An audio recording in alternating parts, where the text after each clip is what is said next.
Ya debe salir. Ok, listo. Entonces, vamos a hablar sobre vías ascendentes. Primero, me gustaría mencionar que estas diapositivas no son de mi autoría, sino que son de la doctora Ivette Regato, que ella me dio a mí cuando yo estaba en tercero. Entonces, si a alguien le da, tal vez le suene familiar estas diapositivas. Entonces, primero, ¿qué hay que saber con respecto a las vías sensitivas? La función, como aquí menciona, es la sensibilidad. La sensibilidad es todo lo que nosotros recibimos desde el medio externo, es decir, las aferencias o todas las fuerzas centrípetas. En este caso, centrípeto es una fuerza que viene desde afuera hacia adentro. ¿Cómo qué mecanismos están en lo que respecta a la sensibilidad? Tenemos lo que es la parte exteroceptiva y la propioceptiva. Con lo que es exteroceptiva es todo lo que viene del medio externo, es decir, tanto la termoalgesia, que es el dolor y la temperatura, el tacto epicrítico y el protopático. El epicrítico, que en este caso es el tacto fino o complejo, y el protopático es el tacto simple, burdo o ligero, que ya vamos a hablar más o menos a qué se refiere cada uno. Y el propioceptivo es lo que se describe como la sensibilidad profunda, o en este caso es cómo el cuerpo, el organismo, identifica cada estructura de su cuerpo y dónde está localizado geográficamente. Es decir, yo sé que mi pierna izquierda está en la parte de abajo del lado izquierdo. Yo sé que mis brazos, tengo 2 brazos y sé que están arriba por encima de las piernas. Sé que mi cabeza está central y está en la parte más superior de mi cuerpo. Eso es la propiocepción, que mi cuerpo sabe e identifica dónde está cada estructura. Y aquí lo podemos dividir en consciente e inconsciente. Cada uno tiene su vía diferente, pero en lo que respecta a consciente, es lo que yo les acabo de mencionar, que conscientemente yo sé que mis piernas están en mi parte inferior y que yo estoy, digamos, con unas medias. Esa es la propiocepción consciente, que yo sé que yo estoy usando medias. En cambio, la propiocepción inconsciente es, por ejemplo, que yo no esté regulando por así decirse, el caminar. Yo cuando camino solo estoy pensando en avanzar, pero no estoy pensando el mecanismo de mover pierna izquierda, mover pierna derecha, mover pierna izquierda, mover pierna derecha. Entonces yo no controlo eso, porque ya el cuerpo mismo lo sabe y no necesito pensarlo. Entonces, obviamente cada uno está regulado por diferentes vías sensitivas, que en este caso vamos a hablar a continuación. Entonces, primero hay que saber que en la piel nosotros tenemos específicamente en la... Espérense un ratito.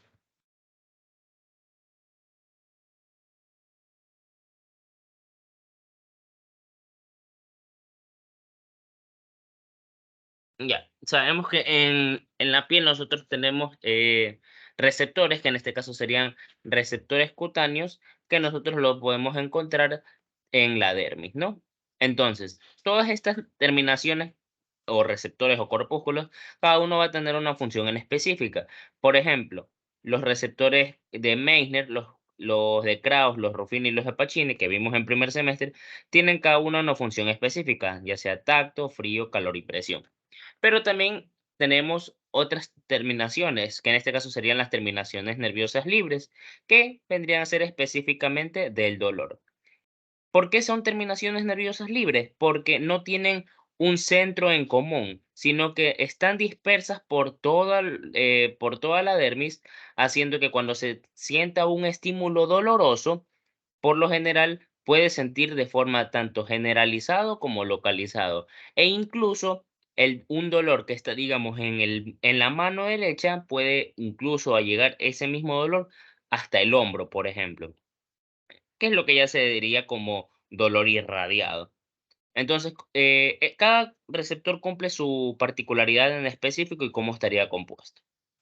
Entonces, viendo así, nosotros tenemos este esquema en el cual se representa un corte transversal o axial de la médula espinal, en el cual esta es la porción anterior y esta es la porción posterior. En el lado derecho, nosotros podemos observar todas las vías descendentes y en el lado izquierdo las vías ascendentes. Y si nos damos cuenta de este nivel, hay que ver la relación en cómo están dispuestas, tanto desde posterior como hacia anterior, porque cada vía tiene una función en específico. Por ejemplo, acá en la parte posterior, en el cordón posterior, nosotros vamos a tener el fascículo de Gracil y cuneiforme, también denominados como fascículo de Gall y Burdach, que estos, a su vez, se denominan como el tracto del lemnisco medial. ¿A qué quiero llegar con esto? Que todo estímulo sensitivo va a tener neuronas, en este caso neuronas de primero, segundo o hasta tercer orden. Y todas van a llegar específicamente a una zona en particular, que en este caso sería el homúnculo sensitivo de Penfield o la corteza somatosensitiva primaria, que vendría a ser la circunvolución postcentral o postrolándica, que vendría a ser toda esta porción de aquí. Entonces, la corteza postcentral o postrolándica o somatosensitiva primaria, que es la 312 de Brodmann, va a ser la encargada de receptar todo estímulo sensitivo de nuestro cuerpo. Entonces, tiene que primero todo estímulo externo va a llegar por medio de la médula espinal para luego llegar a lo que sería el cerebro. Entonces, la médula espinal es es la porción integradora del sistema nervioso central. Quiero decir con la porción integradora? Porque ahí van a llegar todos los estímulos y de ahí va a salir todo estímulo. Entonces, aquí nosotros vamos a tener el tracto del lemnisco medial conformado por el fascículo de Golgi-Burdach. Este fascículo de Golgi-Burdach, como tal, va a encargarse de lo que sería el BTPP.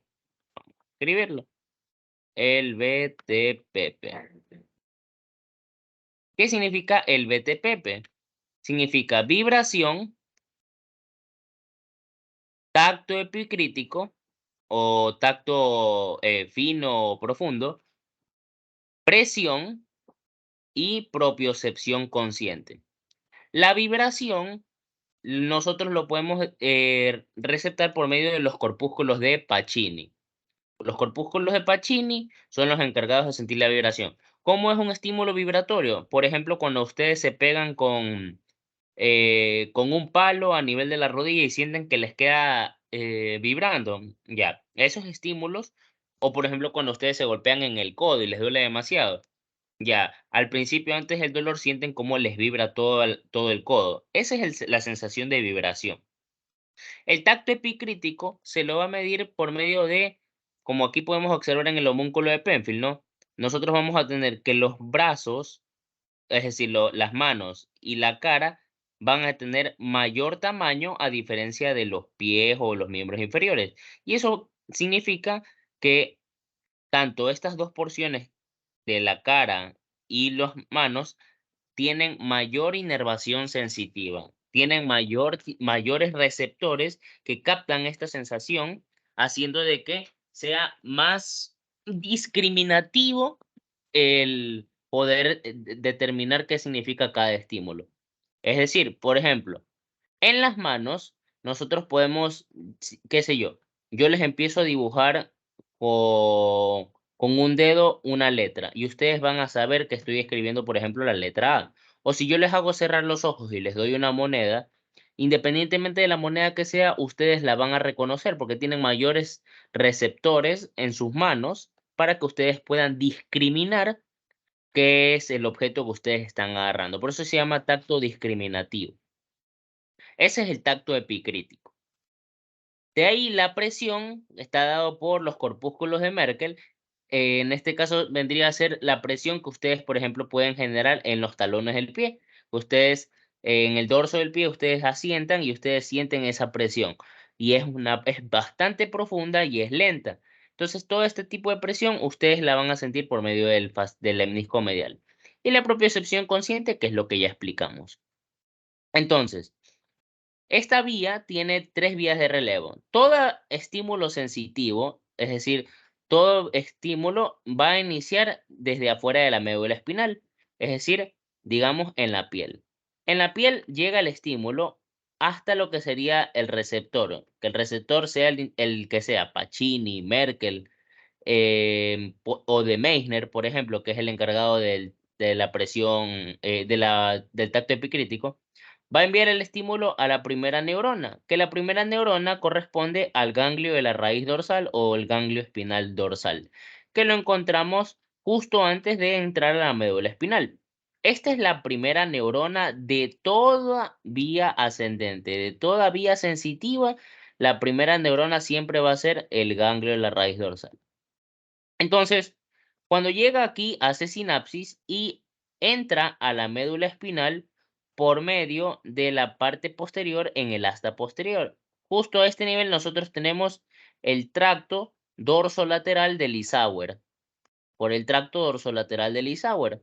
Entonces, llega a este nivel y en vez de hacer sinapsis, lo que hace es irse hacia el cordón posterior. En el cordón posterior nosotros vamos a tener toda esta porción de aquí que correspondería al tracto, al fascículo de Gol y al fascículo de Burdach. Pero esto dependiendo del nivel vertebral en el que nos encontremos. ¿Por qué quiero decir esto? Porque nosotros tenemos médula espinal hasta sacro y obviamente llegamos hasta cervicales, ¿no? Entonces, en sacro nosotros solo tenemos Gol, es decir, nosotros tenemos el surco medio posterior, el surco espinal posterior, y no tenemos ninguna estructura más. Solo tenemos el fascículo de Gol derecho y fascículo de Gol izquierdo. Entonces, todo esto llega hasta torácica 7. Desde sacro a torácica 7, nosotros solo vamos a tener Gol. ¿Y esto por qué? Porque, como dice el nombre, Gol hace referencia a las piernas. Gol, también denominado grácil, este como tal se encarga de enviar la información del BTPP de los miembros inferiores. Gol corresponde a miembros inferiores. Por eso Gol vamos a tener desde sacro hasta cervicales, porque envía la información desde abajo, que están los miembros inferiores, hasta arriba. En cambio, Burdach recién aparece a nivel de T6. ¿Y esto por qué? Porque a nivel de T6 recién llegan las fibras para los miembros superiores. En este caso, Burdach corresponde a miembros superiores. Burdach, también llamado cuneiforme. ¿Ok? Entonces, haz de Gol o grácil de miembros inferiores en toda la médula espinal, desde sacro hasta cervicales. Y Burdach e información de miembros superiores desde T6, porque en el cordón posterior a nivel de T6 recién aparece el surco intermedio lateral, que el surco intermedio lateral va a dividir en dos cada cordón posterior. Es decir, divide en dos el cordón posterior derecho y el cordón posterior izquierdo, haciendo que sea surco medio posterior, fascículo de Gol, surco intermedio lateral y fascículo de Burdach. Y con eso, ahí iniciaría cada estímulo. Por ejemplo, si mi estímulo llega desde el lumbar 3, solo voy a enviar información de Gol. Pero si ya estoy a nivel de cervical 4, entonces voy a tener tanto la información de Gol como la información de Burdach. Entonces, van a ascender por el fascículo de Gol y Burdach, que formando así que las fibras asciendan hasta, pasan cervicales y llegan hasta el bulbo raquídeo.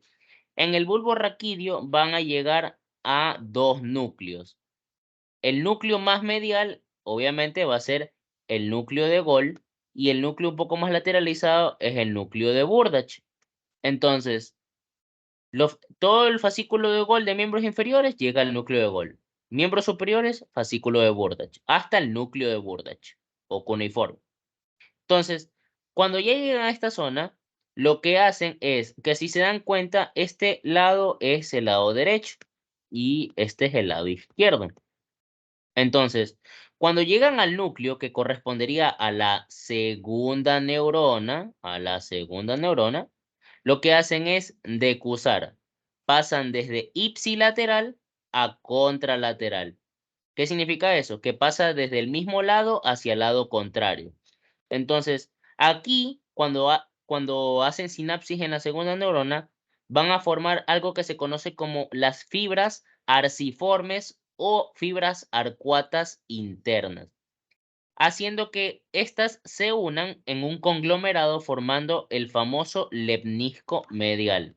Entonces, cuando ya hacen sinapsis en la segunda neurona, se forman las fibras arciformes internas, haciendo esta curvatura en J. Si se dan cuenta, es como una curvatura en J mayúscula, formando el lemnisco medial. Y esto asciende por todo el bulbo raquídeo, protuberancia, mesencéfalo, hasta llegar al diencéfalo, específicamente al tálamo. Entonces, cuando llega al tálamo, va a llegar hasta su tercera neurona, que la tercera neurona correspondería al núcleo ventral posterolateral del tálamo. Núcleo ventral posterior lateral del tálamo. Hasta esta zona llega y la tercera neurona ya envía las últimas sinapsis hacia la corteza somatosensitiva primaria, que es la 312 de Brodmann. Entonces, recapitulando, primera neurona llega el estímulo desde afuera hasta el ganglio de la raíz dorsal. De ahí llega a la médula espinal, sube por el fascículo de Golgi-Burdach hasta el bulbo, hasta el núcleo de Golgi-Burdach. Hacen sinapsis en su segunda neurona y decusa ipsilateralmente hasta el tálamo contralateral, hasta el núcleo ventral posterolateral del tálamo. Y ya de ahí llegaría a la corteza somatosensitiva primaria del otro lado, contralateral. Si se dan cuenta, de derecha terminó en izquierda.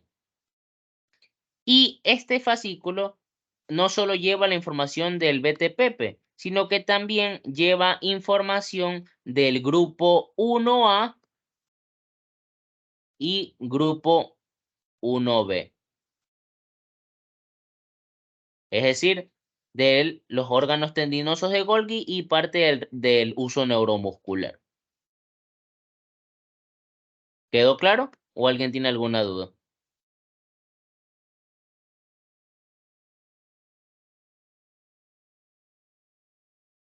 ¿Alguien tiene alguna duda?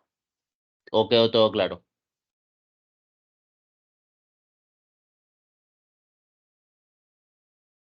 Bueno, supongo que quedó claro. Entonces, con eso tendríamos el lemnisco medial. Ahora sí, nosotros vamos a tener el, el segundo fascículo sensitivo más importante. Bueno, dos fascículos sensitivos más importantes. La vía espinotalámico anterior y la vía espinotalámica lateral. Se las describe así, pero actualmente estas forman un solo fascículo que se llama espinotalámico anterolateral. Pero igual se las doy por separado porque así es como los enseñan aún. Entonces, igualito, ¿no? Inicia desde un estímulo externo, solo que la información que lleva el espinotalámico anterior no es el BTPP ni mucho menos, sino que se encarga de enviar el tacto ligero o protopático. El tacto ligero o protopático es característico por ser el tacto no discriminativo. Por ejemplo, nosotros lo tenemos en las áreas donde tenemos menos tipos de menos receptores, como los miembros inferiores, la espalda, el abdomen, etc. Entonces, si yo, por ejemplo, les pongo una moneda de 50 centavos en la espalda, ustedes van a saber que tengo una moneda, pero no van a saber moneda de cuánto es. Ese es el tacto protopático. Entonces, el estímulo va a venir de los discos de Merkel y van a enviar hasta la primera neurona, que es el ganglio de la raíz dorsal, como ya sabíamos. Entonces, este llega a la médula espinal hacia el tracto dorsolateral del Isauer, que se encuentra en la parte posterior de la médula del asta posterior de la médula espinal, y de aquí hace sinapsis a lo que correspondería al, aquí dice núcleo, la lámina 2, pero en realidad llega al núcleo propio. El núcleo propio es la lámina 3 y la lámina 4. Lámina 3 y lámina 4 se encargan de del tacto protopático. Entonces, llega a la lámina 3 y 4 y automáticamente, por ser segunda neurona, decusa. Es decir, se vuelve de ipsi a contralateral. Entonces, ya no tiene que subir como en el lemnisco medial que subía hasta el bulbo para poder decusar, sino que aquí directamente en la misma médula espinal, en el mismo nivel, en el mismo segmento medular, va a decusar. Si se dan cuenta, decusa desde ipsi por la comisura blanca anterior, esta es la comisura blanca anterior, y decusa hacia llegar a la parte de su vía, es decir, a la sustancia blanca. Porque recuerden que los núcleos es sustancia gris y los fascículos, que es toda la parte externa, es sustancia blanca. Entonces, decusa por la comisura blanca anterior y asciende por su fascículo, el fascículo espinotalámico anterior. Asciende, asciende, asciende, pasa a bulbo, protuberancia, mesencéfalo y llega asimismo al núcleo ventral posterolateral del tálamo, al mismo lugar que el lemnisco medial. Y de aquí le envía su información a la corteza somatosensitiva primaria, haciendo así que el recorrido sea primera neurona, ganglio y la raíz dorsal, segunda neurona, la lámina 3 o 4, lámina 3 y 4, y de ahí decusa hasta el núcleo ventral posterolateral del tálamo. De aquí, obviamente, sale la segunda parte, que vendría a ser el espinotalámico lateral, que a diferencia del anterior, que se encarga del tacto ligero o protopático, este se va a encargar de la termolgesia, es decir, dolor y temperatura. Obviamente captados por los corpúsculos de Krauss y Ruffin. Entonces, estos estímulos como tal van a ser captados también por las terminaciones nerviosas libres, porque los primeros dos corpúsculos que mencioné son de temperatura, calor y frío, pero las terminaciones nerviosas libres son las específicas del dolor. Entonces, estas terminaciones nerviosas libres también se las conocen como nociceptores, que son receptores del dolor. Entonces, ante un estímulo doloroso, nosotros lo captamos y asimismo entra en el ganglio de la raíz dorsal como primera neurona, llega hasta la médula espinal, y aquí sí llega a la lámina 2, al núcleo gelatinoso de Rolando, y de la lámina 2 va a decusar por la comisura blanca anterior, al igual que el espinotalámico anterior, pero si se dan cuenta, el espinotalámico anterior estaba por aquí, pero en cambio el lateral va a estar, bueno, aquí no tanto, sino que va a estar un poco más lateral. Específicamente estaría a este nivel realmente. Entonces, llega y asciende por el fascículo espinotalámico lateral y asimismo llega al núcleo ventral posterolateral del tálamo. Ambos espinotalámicos llegan al mismo núcleo ventral posterolateral del tálamo. Lo único que cambian es a dónde llegan en la segunda neurona. Mientras en el espinotalámico anterior llega a la lámina 3 y 4, el lateral llega a la lámina 2. Y obviamente la función que cumplen es diferente. ¿Sí quedó claro? Bueno, entonces de aquí vamos a las terceras vías sensitivas más importantes. Vamos a tener al núcleo, al tracto espinocerebeloso dorsal, también conocido como el haz de Fleming,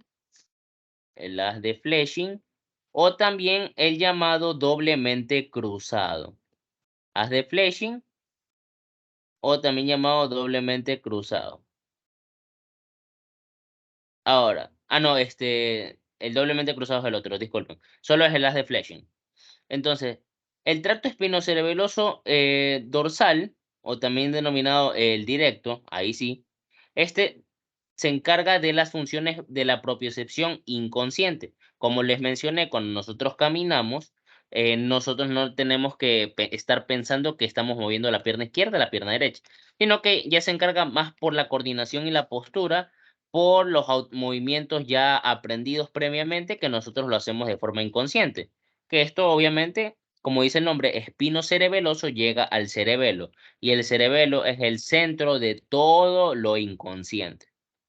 Entonces, ante un estímulo, específicamente un estímulo de los órganos tendinosos de Golgi, es decir, aquí nosotros vamos a tener parte del grupo 1A, grupo 1B y grupo 2. Es decir, los reflejos miotáticos, reflejo tendinoso de Golgi y todos los reflejos habidos y por haber que nosotros no controlamos. Entonces, esta información, específicamente el dorsal, vamos a tenerlo por parte de los miembros inferiores. Entonces, ante un estímulo, va a ascender a sí mismo por el ganglio de la raíz dorsal y llega a la médula espinal. En la médula espinal va a llegar hasta la lámina 7. En la lámina 7, nosotros vamos a tener tres porciones: una porción media, una porción intermedia y una porción intermedia lateral.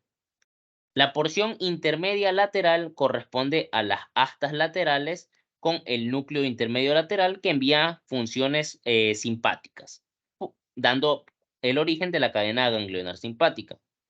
La zona intermedia medial, nosotros vamos a tener las células inhibitorias de Renshaw, que estas lo que hacen es inhibir ciertos estímulos para ciertas funciones como la inervación recíproca, la inhibición recíproca. Y la zona medial, aquí es nosotros donde tendríamos al núcleo dorsal de Clark, que el núcleo dorsal de Clark va a originarse desde C8 hasta L2, desde C8 hasta L2. Entonces, digamos, si nosotros tenemos un estímulo que se origina a nivel de sacro 3, estas fibras no llegan al núcleo del Clark porque no existe. Entonces, estas fibras automáticamente ascienden por la médula, por la sustancia blanca, ascienden hasta llegar a L2 y de L2 ya llegan al núcleo dorsal de Clark. Entonces, primera neurona, ganglio de la raíz dorsal. Llegan a la médula, ascienden y llegan hasta lo que sería el núcleo dorsal de Clark correspondiente de su nivel. Entonces, llegan hasta el núcleo dorsal de Clark en la lámina 7 y no decusa, sino que va directamente hasta lo que sería su fascículo, asciende y sube por el pedúnculo cerebeloso inferior.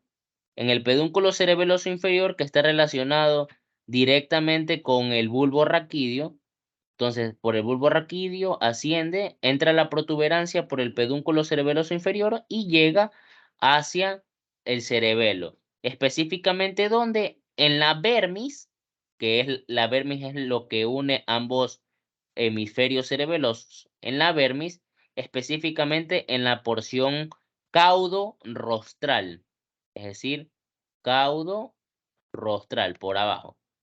Y va a llegar específicamente al lobulillo 1 hasta el 4. Lobulillo 1 hasta el lobulillo 4. Dando así los movimientos de coordinación y postura de los miembros inferiores. Y el tracto espinocerebeloso ventral, también denominado como el haz de Gowers, el haz de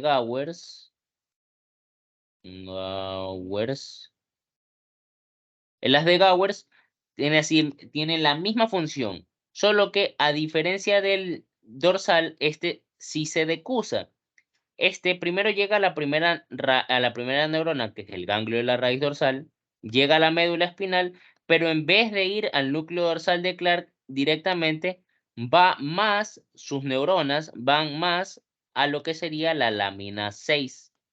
En la lámina 6 es donde hay mayor cantidad de la vía espinocerebelosa ventral.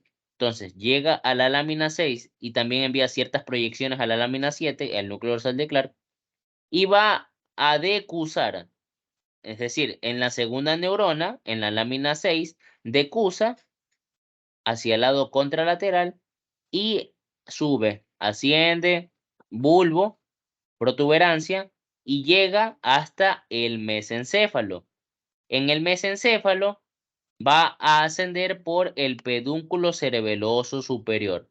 Y en el pedúnculo cerebeloso superior vuelve a decusar, es decir, de contralateral vuelve a hacerse ipsilateral, para así llegar eh, a la vermis ipsilateral del lado donde ya había iniciado, al mismo lobulillo 1 lobulillo 4. Entonces, este es el que les había mencionado que es el doblemente cruzado, porque inicia del lado derecho, en la médula se decusa al lado izquierdo y en el pedúnculo cerebeloso superior vuelve a hacerse izquierdo. De derecho pasa de nuevo a ser izquierdo y llega de nuevo a la vermis, dando así la propiocepción inconsciente de la postura y coordinación de los movimientos de los miembros inferiores.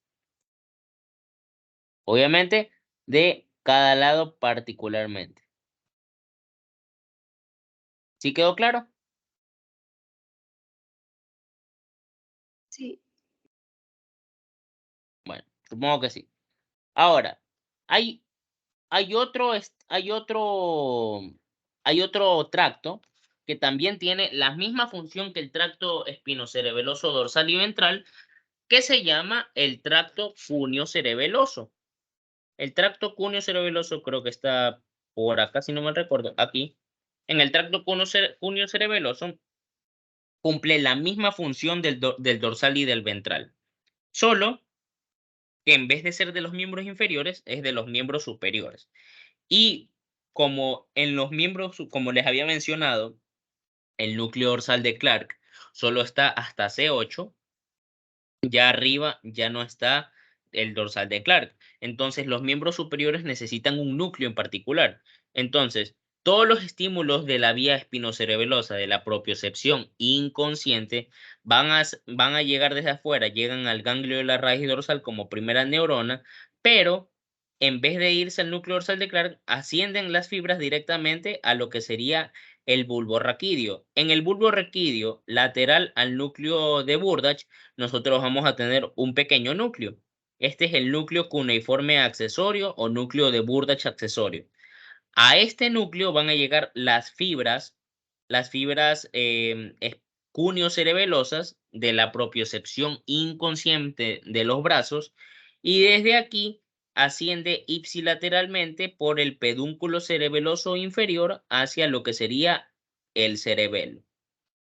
Entonces, es la misma función, solo que es de los miembros superiores y en vez de ser del núcleo dorsal de Clark, sino que es al núcleo cuneiforme accesorio. Y su función es propiocepción inconsciente en miembros superiores. Ahora, asimismo, hay otra vía, que es la espino-olivar.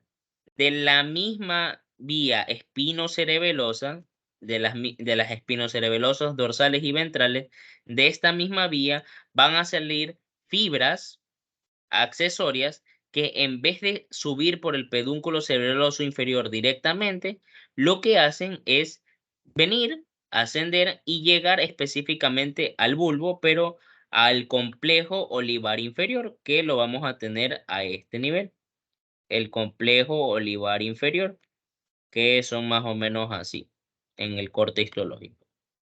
¿Ya? Entonces, estas vías espino-olivares llegan al complejo olivar inferior y desde el complejo olivar inferior ascienden, ahí sí, por el pedúnculo cerebeloso inferior hacia el cerebelo.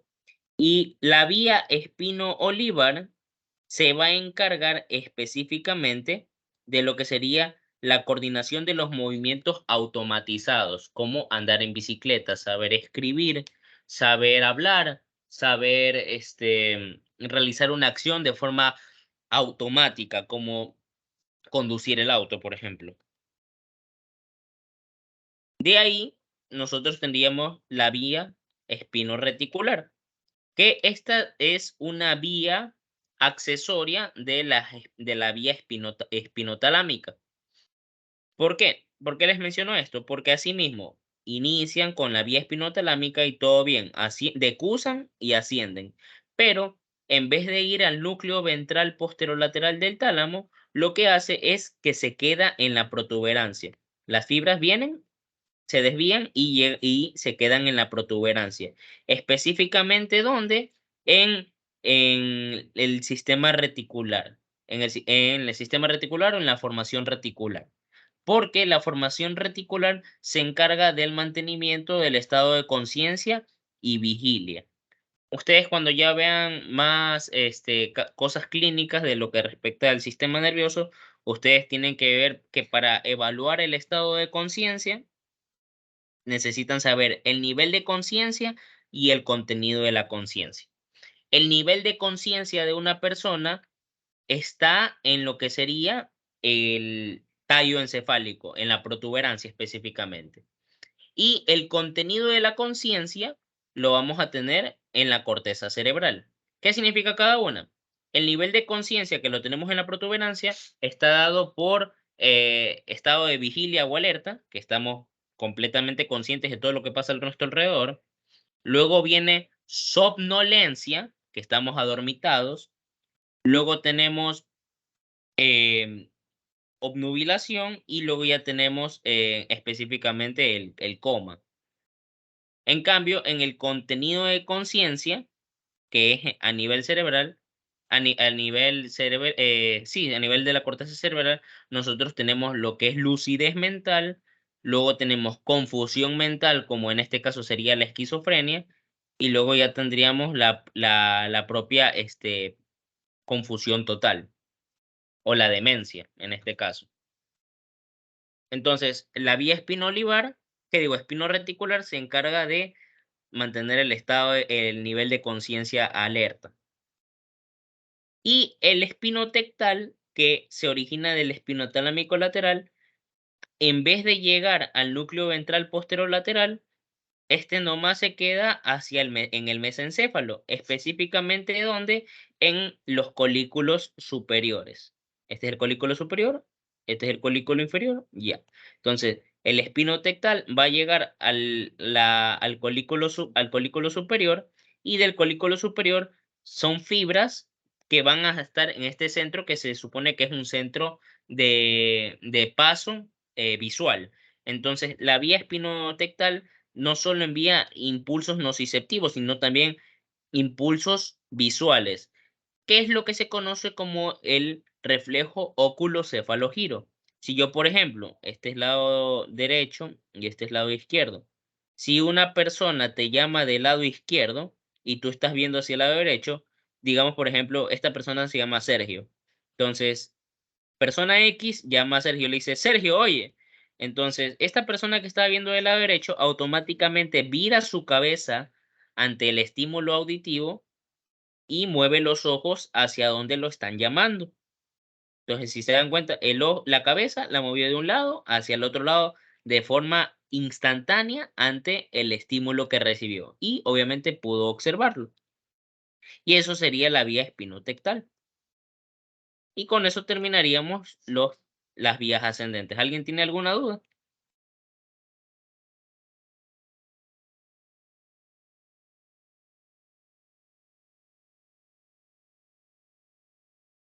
Sí, ¿no? No todo claro. Ok. Entonces, ahí sí terminaríamos vías ascendentes. Vamos ahora con las corticoespinales. Entonces, ya hablamos de la parte sensitiva, que es la parte aferente, centrípeta. Ahora vamos a hablar de las vías eferentes. En este caso, eferente es todo lo que viene de adentro hacia afuera. La fuerza centrífuga, como una lavadora, ustedes van que toda la ropa se queda en la parte de afuera, no en la parte central, porque la fuerza viene desde el centro. Estas, estas fuerzas, esta función motora se va a originar dentro de la misma corteza cerebral por medio del el sistema córtico-espinal, que es la vía piramidal. Pero también tenemos otras vías descendentes que se van a llamar extrapiramidales. Si se dan cuenta, todas las vías ascendentes inician como espino tal, espino cual, espino aquello, espino lo otro. Espino porque se originan de la médula espinal y ascienden hacia la estructura que sea. En cambio, las vías descendentes inician con el nombre de la estructura en la que inician y terminan en espinal, porque van a salir por la médula espinal. Entonces, tenemos dos vías, vía piramidal y extrapiramidal. La piramidal solo es una, que es el sistema córtico-espinal, que es el principal, y la vía extrapiramidal es la que se origina de otras estructuras que también ayudan a mantener el sistema córtico-espinal. Entonces, primero hay que detectar qué son las neuronas motoras. Aquí, a diferencia de la vía sensitiva, no hay tres neuronas, solo hay dos. la neurona motora superior y la neurona motora inferior. La neurona motora superior es la que se origina desde la corteza cerebral y que va a descender por todo el sistema nervioso central, es decir, por todo el tallo encefálico, y desciende hasta la médula espinal. Todo ese trayecto es lo que sería neurona motora superior. En cambio, la neurona motora inferior es la que inicia desde el asta anterior, es decir, en la lámina 9. En la lámina 9 es donde nosotros encontramos a las neuronas motoras inferiores, porque justo aquí es donde las neuronas motoras superiores hacen sinapsis para que las neuronas motoras inferiores, envíen su estímulo desde la médula espinal hasta los nervios raquídeos o espinales que van a inervar a los músculos, ya sea que inervan el músculo cubital o al nervio radial, al nervio mediano, al nervio cubital, etc. Entonces, si yo, por ejemplo, tengo una lesión de neurona motora superior, lo que voy a ocasionar es que para que lo entiendan más sencillo, la neurona motora superior es la padre, es la padre, y la neurona motora inferior es la hija. Entonces, la neurona motora superior, si esta sufre lesión, entonces la hija va a hacer lo que le da la gana. Va a estar hiperreflexia, va a estar con hipertonía, va a estar con parálisis espástica y va a tener signo de Babinski positivo. El signo de Babinski positivo es la apertura de los dedos cuando ustedes estimulan el pie por, por medio de la parte lateral. Cuando ustedes estimulan, lo que hace es que se abran los dedos en forma de abanico hacia arriba. Eso no es normal, eso es patológico. Es normal hasta los bebés, hasta máximo los 2 meses de nacimiento. Pero a partir de eso, el reflejo debería ser que flexionemos los dedos, no que los extendamos. Si nosotros extendemos los dedos ante el reflejo, eso es Babinski positivo y lo más probable es que sea un síndrome de motoneurona superior. Entonces, todo lo que es lesión de superior es hiperreflexia, hipertonía, parálisis espástica y Babinski positivo. En cambio, la neurona motora inferior, cuando se lesiona, entonces el padre envía sus señales a la hija, pero como la hija está muerta, no hay nadie quien lo haga. Entonces, va a ser todo lo contrario, va a ser hiporreflexia, hipotonía, parálisis flácida y no va a haber Babinski. Entonces, visto eso, vamos a hablar del sistema córtico espinal. Sistema córtico espinal, nosotros vamos a tener que se origina a nivel de la corteza cerebral. En la corteza cerebral, microscópicamente hablando, nosotros vamos a tener 6 capas. Entonces, en la capa número 5, nosotros vamos a tener unas células que se van a denominar células piramidales gigantes de Betz. Aquí está, células piramidales de Betz. Esa es en la lámina 5 de la corteza cerebral. Entonces, de aquí esto va a estar específicamente en la corteza premotora o motora primaria, en la corteza motora primaria, corteza prerolándica, corteza precentral o circunvolución prerolándica. Entonces, de esta corteza, la que es el área 4 de Brodmann, nosotros vamos a tener en la lámina 5 las células piramidales de Betz, que van a originar el tracto córtico-espinal. Entonces, el tracto córtico-espinal, y bueno, también recibe parte del área premotora y de la circunvalación parietal, pero principalmente es del área 4. Entonces, estas de aquí van a descender por todo lo que sería el trayecto. Aquí tenemos la corteza motora, área 4, las células piramidales gigantes de Betz. Estas descienden por el brazo posterior de la cápsula interna y lo que hacen es descender por el pedúnculo cerebral, porción basilar del puente y pirámide bulbar. En el trayecto da la casualidad de que pasa justo por delante de la emergencia del tercer par craneal, o también llamado oculomotor común, del sexto par craneal o abducens y del 12º par craneal, que es el hipoglós. Entonces, justo cuando llega al bulbo raquídeo, en la porción más inferior del bulbo raquídeo, vamos a tener algo que se conoce como la decusación motora o la decusación de las pirámides. Entonces, en la porción más inferior del bulbo raquídeo vamos a tener la decusación de estas fibras corticoespinales que pasan de ipsilateral a contralateral, formando así la decusación de las pirámides o decusación motora, haciendo que desciendan por toda la médula espinal ya en el lado contralateral y lleguen, dependiendo de a dónde va, sea a la pierna a la pierna o al brazo, que van a moverse. Entonces, digamos, va a llegar a, qué sé yo, C7, que es parte del plexo braquial, para mover, este caso, el dedo del medio, porque C7 es dedo del medio. Entonces, si yo quiero mover C7, entonces llega el estímulo de corticoespinal lateral y va a salir por la médula espinal. Entonces, justo aquí, cuando llega a la médula espinal, a la lámina 5, el corticoespinal llega a la lámina 5 y de la lámina 5 hace sinapsis con la lámina 9, que está en el asta anterior, que ya es motoneurona inferior. Y de la lámina 9 van a enviarse por medio de la parte ventral de los nervios raquídeos para poder inervar al músculo. Este tracto se denomina córtico espinal lateral porque está en el lado lateral y es decusado.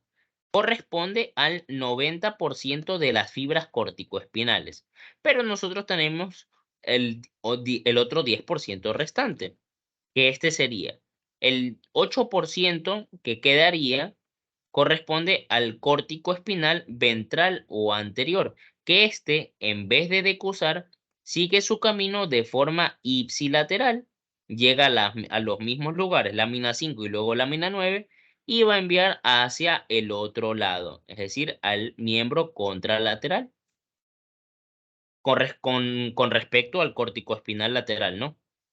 Y tenemos el otro 2%. El otro 2% corresponde a otro fascículo que tampoco decusa, que se denomina haz córtico-espinal anterolateral. Este haz córtico-espinal anterolateral llega al mismo lugar y va hacia al miembro contrario. También se lo denomina fascículo de Barnes. Fascículo de Barnes. Y la importancia del corticoespinal ventral y el fascículo de Barnes cuando se desmieliniza no tiene mucha importancia, porque ya el corticoespinal lateral corresponde al 90% de la función motora. Entonces prácticamente no se va a ver reflejada una lesión en particular. Entonces, dando claro de que todo estímulo corticoespinal va a ser contralateral. Todo lo que inicia del lado izquierdo termina en el lado derecho. Todo lo que inicia en el lado derecho termina en el lado izquierdo. Es decir, mi hemisferio derecho controla mi miembro superior e inferior izquierdo. Y mi hemisferio izquierdo domina mi miembro superior e inferior del lado derecho. Cosa que si yo, por ejemplo, sufro una lesión por encima de la decusación de las pirámides, en este caso es lado izquierdo, ¿no? Entonces yo voy a tener una parálisis tanto de mi miembro superior y miembro inferior del lado contrario. En este caso sería del lado derecho, sufriendo una hemiplegia derecha. En cambio, si yo sufro una lesión de neurona motora inferior, pero de este mismo lado, entonces voy a tener lesionado ese mismo lado, no el lado contrario, porque ya aquí ya hubo la decusación. ¿Sí me hice entender? ¿O algo no quedó claro?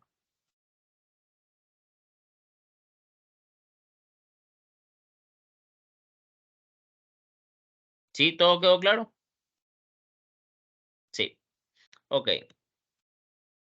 Aquí es lo que les explicaba, lo del fascículo de Barnes. Aquí tenemos fascículo corticoespinal lateral, 90%. El 8% el corticoespinal anterior y el 2% el anterolateral o fascículo de Barnes. Si se dan cuenta, el lateral sí decusa y los otros dos no decusan. Si yo sufro una lesión acá arriba de que es lado izquierdo, el lado derecho, parálisis. Si yo sufro una lesión del lado izquierdo, pero por debajo de la decusación, ahí sí es parálisis del mismo lado. Si es por encima, parálisis del lado contralateral. Si es del mismo lado, parálisis del mismo lado. Es decir, parálisis ipsilateral. Y aquí lo que les mencionaba, corticoespinal lateral, lámina 7 en la anterior. ¿Qué digo? Ah, no, aquí está mal, es lámina 5 por si acaso. Lámina 5, acá sí es lámina 7 y aquí en la base del asta posterior. Aquí esta es una vista macroscópica en el cual se pueden ver las fibras, cómo descienden este lado derecho, lado izquierdo. Lado derecho viene, llega a la decusación motora y pasa del lado derecho al lado izquierdo. Y la izquierda viene de izquierda y pasa al lado derecho en la decusación de las pirámides o decusación motora. Y llega, este es el fascículo, este es el tracto en el cual va a viajar, lateral a las astas posteriores, a las astas anteriores. Entonces, ¿quedó claro todo?